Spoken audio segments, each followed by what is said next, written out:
Hello, everyone. We are Art Matters from the Albuquerque Museum. My name is Haley. I'm Vashti. We're going to go over a couple of things about our program to introduce ourselves. I'm going to share a screen. All right. Okay. So we're a group of 5 artists from Albuquerque, or who live in Albuquerque. We're teaching artists who bring authentic, engaging arts experiences to Albuquerque youth.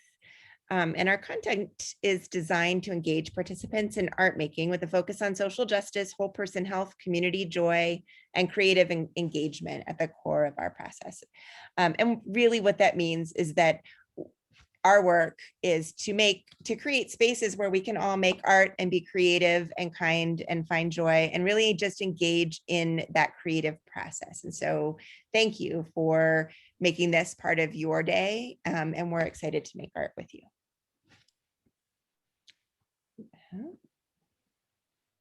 Nope, that's the wrong way. There we go. Awesome, thank you. So these are some of our community agreements that we have for our program. Everybody has a voice. Make space for all respectful questions, concerns, and ideas, and learn from each other. Respect each other, yourself, the tools and materials, ideas, the environment, throw glitter, not shade. Process, engage in process, hold space for joy and have fun. Remember, we're not here to be super self-critical. We're here to have a good time, to enjoy the process, and to make the space joyful for everybody that is in it with you. Be an artist and a maker, take creative risks, try something new, create. Like I said, it's all about the process. Put yourself in uncomfortable situations with the art making, and maybe you'll discover something new and exciting. Lift each other up and share, ask questions, listen, give thoughtful, productive feedback, collaborate, move up, move up. Excellent. Awesome. Okay, I'm going to show you the materials. And before I do that, I just want to say that these videos were created. We'll have moments within the video where we let you know that it's a good place to pause and continue your work and then restart the video. And also you can do that at any time. If you need a little more time to do something, just do that. Take the time that you need. We're not there with you, so we can't slow ourselves down when we notice that you need us to slow down or speed up. So use the video in a way that works for you. Okay, so the materials you need for this. Today we're going to make zines. And we'll talk about what those are in a moment, but it's basically a small book with a lot of information in it. There, Haley's got a sample. So what you need is a variety of papers that you can fold. We're going to be doing examples using just blank paper. You can use 9 by 12, 8.5 by 11. Gosh, I can't remember the measurements on these, but the little half sheets, if you're using the packets that we sent out, that works. You could use a drawing or a doodle that you have done that you don't need to use for something else. You just can use that as your zine, or just a piece of paper from the recycle bin. So, oh my gosh, I love that drawing. Okay, so gather a collection of papers. Then you're going to need a variety of mark making tools, whatever you have on hand, whatever brings joy. We're going to be using some markers, some water-based markers, some color pencils, drawing pen, my favorite, the Sharpie. Okay, and then if you have them, glue stick and a collection of collaging papers. This could be old magazines, it can be old paintings.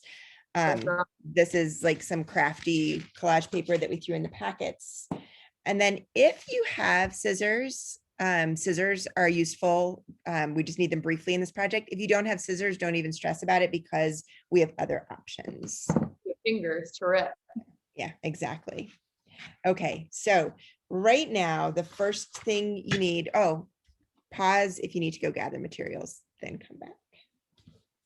And now here we are. I'm going to switch my number. What you're going to need in front of you first is paper to fold up. You're going to need the paper that you're going to create your zines. We're going to try to do 3 of them. And before we get started, get yourself comfortable. Make sure that you have enough working space and you're respecting the space of the makers around you, and just settle yourself all the way into your seat. And just kind of gently roll your shoulders and really gently move your neck back and forth. You can even look over each shoulder and then gently move your, okay, and you can roll your shoulders and then stretch your hands out in front of you and just kind of wiggle your fingers, move your wrists around.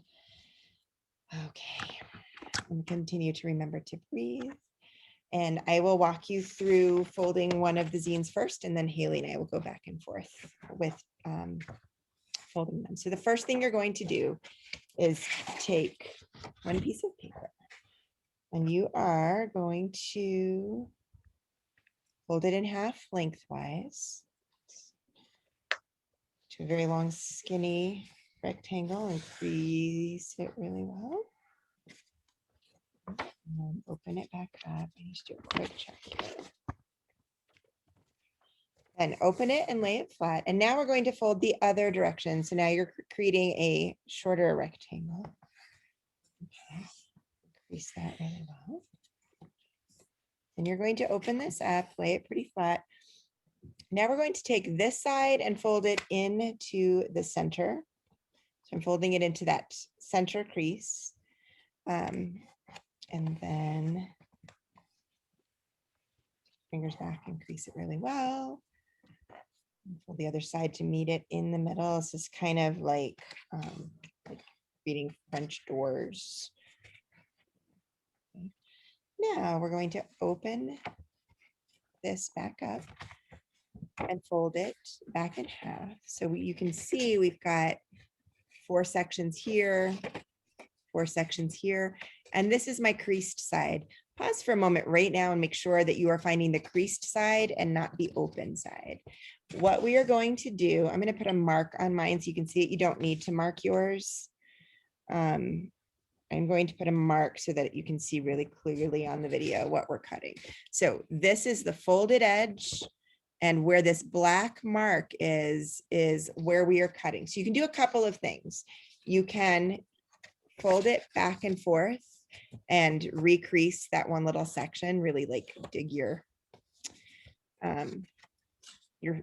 fingertips to get a really solid crease. And you can then tear along that line. It might rip into the page a little bit. Don't worry about it. It will still absolutely work. So I'm just really carefully tearing, and only right up to this crease. I just tore this. If you are using scissors, you could use the scissors to do a snip for that, but you don't need them. All right, so now I'm gonna adjust my camera a little bit here. Okay, so now we have this thing. What you're going to do, okay, we'll push it back down. Okay. Now you're going to push it like this, and then grab those sections and turn it, and that's it. Wrap those guys around, and that is your zine. I just got a little paper cut, be aware of that. Okay, and now we're going to do the same thing 2 more times, just to go through the process with you. So if this one, if it didn't work for whatever reason, just set it aside, grab another piece of paper. And Haley, you want to walk through you want to walk through it this time? Absolutely. Yeah, with this kind of zine fold, it's just a lot of practicing the fold and remembering where to cut. And so if we do it over and over, it'll be easier to remember. I'm going to go ahead. Vashi's got a scrap piece of paper. I have an old drawing that I'm going to use. So instead of throwing it away, I'm going to use it for this process. And again, we're going to start with folding it lengthwise or hot dog style.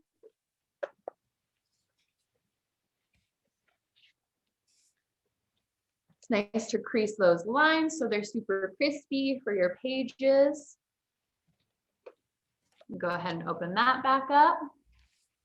And then we're going to fold it the opposite direction.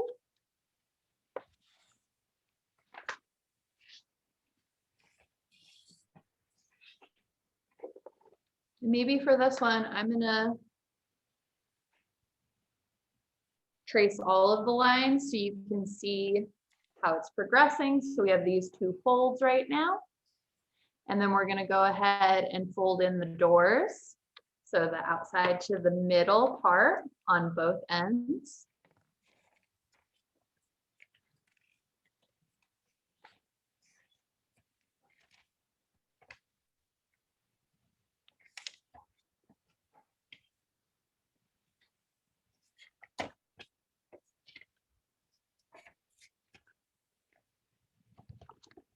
After we folded like this, we open back up. And as you can see, these are all the folds that we currently have. And then we're going to fold it lengthwise again. Oh, no. Like this. I'm sorry, not lengthwise, the opposite way. And again, you're going to go ahead and you're going to cut or rip only from the center to this cross point right here. If you go any farther, it'll totally rip. So then we'll go ahead, you can fold it back and forth like Vashti said to make it a little bit crispier. And so that the tear, if you're tearing, is a little bit easier and it won't be ripping, hopefully.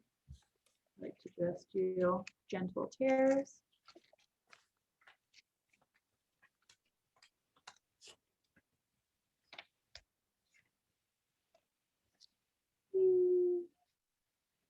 I like to open mine up. I like how you did it, Bosh. You did it laying it right here, right?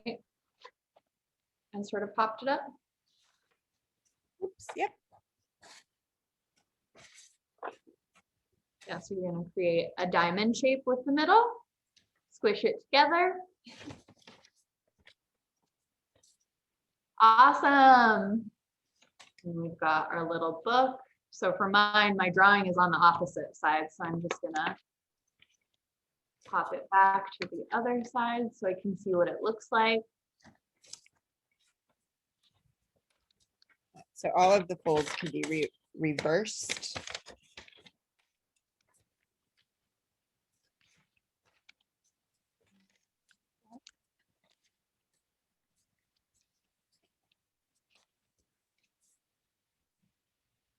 Excellent.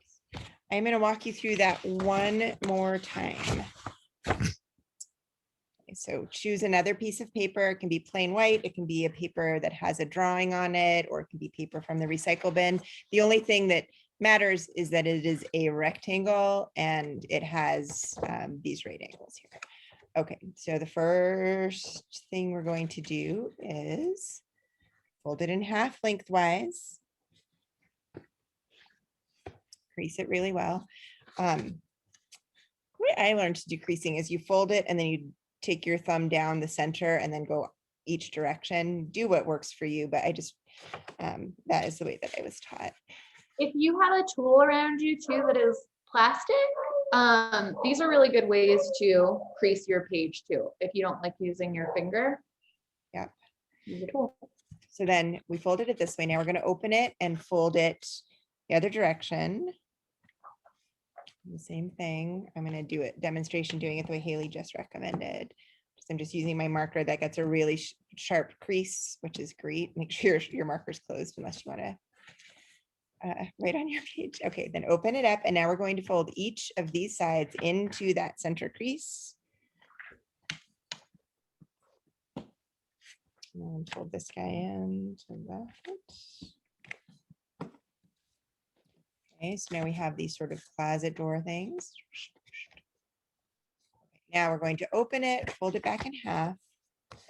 And this is the line, the center line right here is the line that we are going to tear. So you can do the fold back and forth, or you can use your scissors and you're going to only tear or cut to this crease right here. And then we are going to open it up. We have this little X, wrap it around, and you can change. So if you're using a paper that has art on it already or whatever, you can decide where you want your cover to be. So I can keep rotating it until I'm like, oh, that is it. That's the cover I'm looking Yeah. for. So play around with that. Now what you're going to do is grab one of your zines. If you need to keep practicing that, pause the video, rewind, because I grew up in the 80s and the 90s where we rewound, go backwards, rewatch it as many times as you want. Then start us back up and grab one of your zines. Yeah, so you can totally change. That's a perfect cover. I wish we could trade, Haley. I just want to trade with you right now. Okay, so grab one of your zines. I'm going to work on the blank one to start with. grab some kind of a mark maker. I'm going to use a pencil because I can erase it, and this part is something I'm going to want to erase. And what you're going to do is you're going to mark on each page what page of your zine it is. So here I'm going to write cover. And what I realized is that I was going to use the pencil to erase it, but I'm going to use a mark, a darker one so that you can, so it translates on the video. Great, Haley. Okay, so I wrote cover. Now I'm going to open, actually I'm going to write front cover for mine. Okay, and then you're going to open and you're going to do 1, 2, excellent. Turn to the next page, 3, 4. Next page, 5, 6. And then close it up and write back. Okay, here is something I want to say. Mine is super crooked right here, and that is absolutely fine. Don't be stressed out at all. If your folds are crooked, you can adjust them to a point, but it's completely fine for them to be, for your zine to be a little crooked.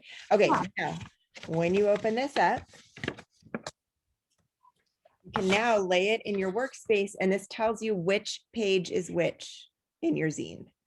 Shows you the direction of the page too. Oh, exactly. So when you're working on this, if you're working on page 2, you know that this is the bottom of page 2. This is the top of page 2, depending on where you wrote your numbers. If you wrote your numbers up high, that information will be different. Or if you wrote your numbers upside down. Anyway, this tells you which the pages are that you're working on. And if you want to have a reversible zine, you would go ahead and close it up with those numbers and words on the inside. Which way am I going here? Okay. And you would do the same thing. So this, I have reversed the paper so I could create a whole second zine here, and you would do the same thing, right? Where's the cover, where are the numbered pages? And then you're ready to go.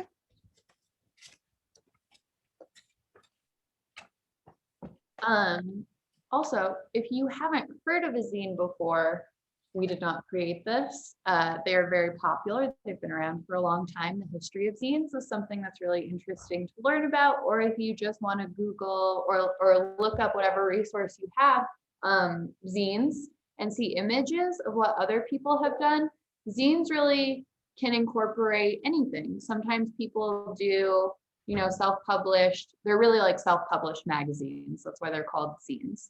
And so people will do interviews in them. Sometimes people will make zines that have photocopied images mixed with interviews, mixed with playlists, mixed with coloring pages. Like, you can really go wherever you want. You can turn them into little books if you want to. But we just want to go over some of the stuff that you can do once you have your book, which is, we have all of these coloring materials in front of us. It could be going in and coloring images and sort of just making a random assortment of pages. It could be collaging. So if you have some glue sticks and you have some collage material could also be old drawings that you have that you want to tear up and put into your zine. It could be, like I said, like a book. Your cover could be the last puppy, and then it's about a puppy, and then the end page. You can also add to your zines if you want to, if you have a stapler available, or if somebody is able to staple for you. You can always combine 2 books together, make it a little bit bigger. And so one of the things we suggested is that you use recycled paper. And this was my practice lesson plan that we were using this morning, that I used to turn into a zine. And so you can actually use the text, incorporate the text or images from that recycled paper into your zine if you want.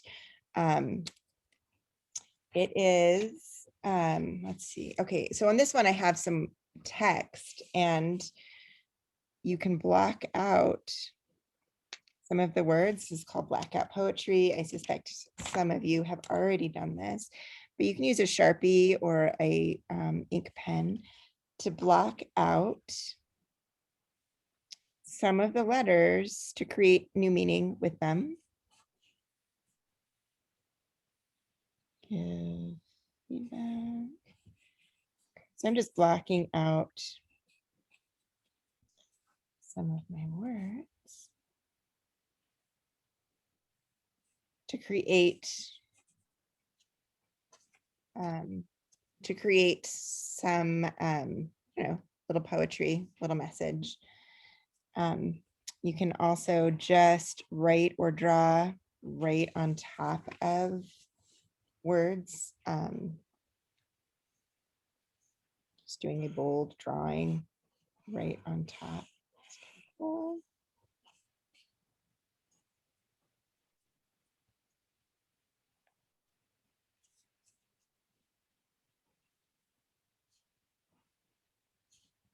If you have a theme in mind already for your zine, you can follow that zine, that zine theme on each page. If you don't have a specific idea of what you want your zine to be about, you can also use it as kind of a sketchbook or a doodling book and just play in it and let each page kind of create itself as it goes.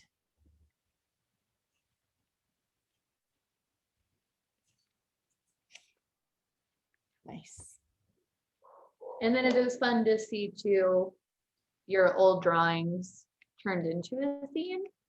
To see them as individual pages and sections, I think is really neat. It really helps you to appreciate these little moments that you have in your sketches. Another idea of something that you can incorporate into a zine page is to make a list of things. It can be a list of things to consider. I'm a list maker. I enjoy lists. If lists are not for you, there's no requirement that you do this, but I like doing sensory lists. And it's sort of like an instruction or inspiration or reminder to do certain things. So like my list might be notice, chew, breathe, 3. I don't know what comes after notice and breathe. I'm just going to keep messing with it. But sometimes it's just, make a list if that's soothing for you. And mine's like a little bit more in the automatic or intuitive drawing where, I had this clown in pencil. So I kind of kept the clown going, but then when I got to this page, I saw a frog. So I turned it into a frog. It's just very random. Love it. So as you are creating your zine, some things to consider. One thing is to share, to create a collaborative zine, the history of zines, which I do really encourage you to go look up. A lot of different social movements have used them. It's a way to share information widely. Like Haley said, they're self-published. If you create a zine that you are really into and you want to share it, flatten it back out, put it in a Xerox machine, and make multiple copies. And then you do the folding and cutting on each page and you have a limited run of your zine. Also, the history of them is very community oriented. And so you can take your zine, do a couple pages on it and pass it over to somebody else and let them do some work on it. It's kind of fun to have if you're sitting with 6 people, get 6 zines going and just keep passing it around. Then you've created 6 zines that are collaborative. Make copies and share them if you can, make copies and distribute them if you're into it. But just dig into that creative space of just making art. And definitely trading them. Trading zines is a big fun thing to do. Yep. I would also throw in too that in Albuquerque, we do have a zine library and it's at a space called the Tanix in Albuquerque. So if you ever feel like you want to look that up, you want to go see what a zine library looks like, that's a good resource in town. Nice. Excellent. Okay. So if you are working, I very much encourage you to just pause our video and go make zines, share zines, collaborate. And when you're ready, come back and rejoin us here and we will wrap up. Okay. Awesome. Here we are. Thank you very much for making art with us today. Let's take a moment and clean up the space. You need to cap any markers that you have. Make sure that they are capped. Tap your blue stick. Got them out. Yeah. If you were doing collage work, gather all of your collage papers. If they are still usable, which frankly, when it comes to collage, even when you're down to a little tiny piece, it's usable, but you decide that yourself or with your group. Put your collage papers away, recycle what is beyond use. Throw in recycling bin, put all that stuff away, clear up your space, and sit comfortably, take a deep breath, and enjoy your day. Thank you for making art with us. Thank you. Bye.